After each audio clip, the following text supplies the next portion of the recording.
మనం తీసుకునే ఆహారంలో ఎక్కువగా కార్బోహైడ్రేట్స్ అనేవి ఉంటాయి. వీటిని పిండి పదార్థాలు అంటారు.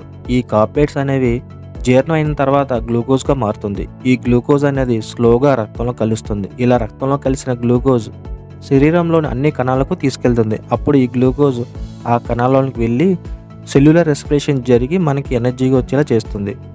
గ్లూకోజ్ అనేది కణాలకు నేరుగా వెళ్ళలేదు. దీనికోసం ఇన్సులిన్ అనే హార్మోన్ కావాలి. ఇది ఒక లాక్ సిస్టమ్ లాంటిది.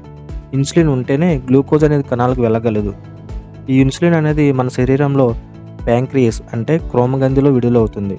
రక్తంలో గ్లూకోజ్ పెరిగిన వెంటనే ప్యాంక్రియాస్లోని బీటా సెల్స్ కణాల ద్వారా ఇన్సులిన్ అనేది తయారు చేసి రక్తంలో విడుదల చేస్తుంది. ఒకవేళ ప్యాంక్రియాస్ నుంచి ఇన్సులిన్ అనేది కావాల్సిన విడుదల కాకపోతే రక్తంలో ఉన్న గ్లూకోజ్ కణాల్లోకి వెళ్లకుండా రక్తంలో ఉండిపోతుంది. ఇలా ఎక్కువ మొత్తంలో గ్లూకోజ్ షుగర్ రక్తంలో ఉండిపోతే దాన్ని డయాబెటీస్ లేదా బ్లడ్ షుగర్ వచ్చిందని అంటారు. ఈ డయాబెటీస్ అనేది ముఖ్యంగా టైప్ 1 డయాబెటీస్ మరియు టైప్ 2 డయాబెటీస్లో చూస్తాం. రేర్ కేసెస్లో జెస్టెన్షియల్ డయాబెటీస్ అంటే గర్భిణ స్త్రీలలో వస్తుంది. తగిన జాగ్రత్తలు తీసుకుంటే జెస్టెన్షియల్ డయాబెటీస్ అనేది నార్మల్ స్టేజ్లోకి వస్తుంది. టైప్ 1 డయాబెటీస్ ఇది ఒక ఆటో ఇమ్యూన్ ద్వారా వచ్చే వ్యాధి.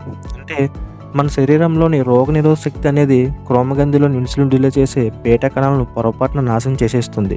అందువల్ల కొంతమందిలో ఇన్సులిన్ అనేది ప్రొడ్యూస్ అవ్వదు. దీనిని టైప్ 1 డయాబెటీస్ అంటారు. ఇది ఎక్కువగా చిన్న వయసులో వారికి వస్తుంది.